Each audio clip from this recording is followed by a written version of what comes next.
maybe, Vancouver and Toronto is not all of Canada. That is correct, yes. Right? Like we have so much focus on Vancouver, Toronto prices. It's so expensive, And, the other markets have they're catching up, but there's still so many more opportunities out there, but you have to look for them. Yeah, absolutely. Hey, some good news. Some good news. Right? Young Canadians under 30 years old are buying homes sooner than expected. Great news. So we need more of this kind of news. There's so much doom and gloom, so much negativity, housing crisis, housing shortage, affordability, this, that, the other thing, right? Yeah. So I wanted to talk about this. RBC is reporting Housefull survey showing first-time home buyers in Canada are successfully navigating a challenging housing market and purchasing ahead of their schedule by making more trade-offs. Okay, sure. And a starter home doesn't look the same as a home in New Brunswick to a home in Toronto, Vancouver. Sure. Right? Yeah. So, and I've gone over stats before. 62% of first-time home buyers in those metropolitans, they bought condos. Yeah. The finding reveals that first-time home buyers in Canada under 30 years of age are successfully buying their first home sooner than they expected by adapting to larger trade-offs that would have traditionally been considered deal breakers. Okay. Housefull is on a mission to power confident decisions through the home owning journey. Yeah, so are we. And these insights can provide a more viable blueprint for other first-time home buyers in a difficult market. Here we go. Here's the first one. First-time home buyers are willing to give up size. Right. So smaller and smaller spaces. According to this survey, first-time home buyers under 30 are willing to embrace smaller living spaces, which ended up being 65% compared to those over 30, which maybe only 47% would consider smaller spaces. Okay. That's interesting that more and more people are willing to accept a smaller space. Yeah, for sure. Okay, the second point, I think this has to be drilled home to home buyers. It's for now, not forever. Very good. Yeah, that one's very good. So instead of seeking a forever home, younger first-time home buyers recently in the market are prioritizing finding a home that's right for them at their current life stage. So over half of them said they would have bought their dream home, just over half of those under 30 said they would have bought their dream home versus over 30, 72%. You know what? Wherever you are, if you're not on the property ladder yet, get on it.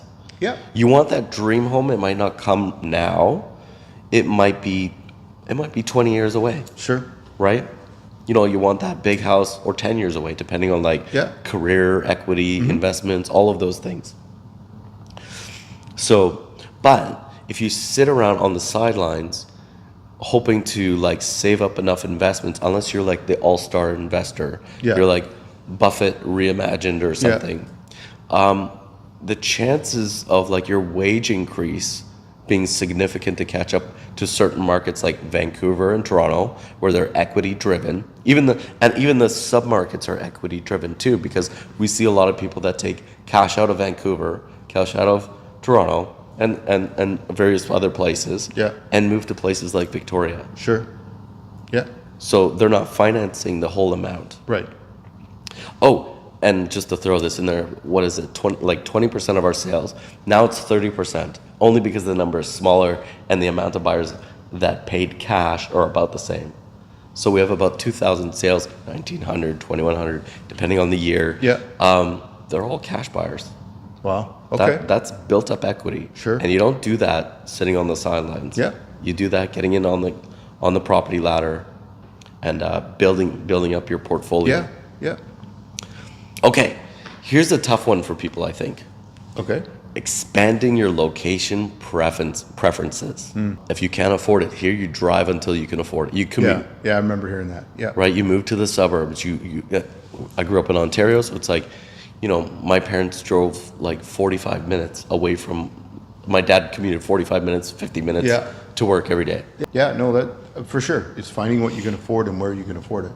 Yeah. So for younger first-time home buyers, location holds slightly less significance. You know what? With people more people have the ability to work from home. Yeah. I'm surprised they're not more willing to like live a little bit Yeah. out there to afford something. Sure. Okay, so only about 30% of those under 30 prioritized it compared to 35% of those over 30 that said like location is very important. Yeah. The more purchasing power that first-time homebuyers had, Yeah. the less compromises they wanted to make. So Makes sense. So I'm not going to go through the rest of the survey. I'll just sum it up this way: first-time homebuyers that make between $100,000 and $150,000, they are less willing to compromise on the things that they want. If it's location, size, or things that are features in a home. Okay. If you got your down payment, if you don't, fine, work on it. Maybe you make some sacrifices to skip the short-term gratification of like luxury items, trips, maybe. These things that probably are adding up on a credit card bill somewhere, right? Yeah. Maybe it's clothing you like to spend money on. I don't know, but maybe sacrifice a few things. Start putting money away for a down payment. Yeah. And then in the meantime, you work your credit, and then if your wage is not high enough, maybe you look at retraining. Maybe you look at something like a promotion that you can work towards, where you would qualify for more money. Yeah. Yeah. Or like marry a dentist or a doctor Or a doctor or engineer. I'm a rich heiress. a rich heiress. Anyways. Then you'd be set. So. Okay, so I know we're like joking a little bit, but I'm serious about, get all the basics in order. Yep. And then see where your income, your career, what you love to do, where does that fit? Yeah. Maybe, Vancouver and Toronto is not all of Canada. That is correct. Yes. Right? Like we have so much focus on Vancouver, Toronto prices. It's so expensive. And, the other markets have they're catching up, but there's still so many more opportunities out there, but you have to look for them. Yeah.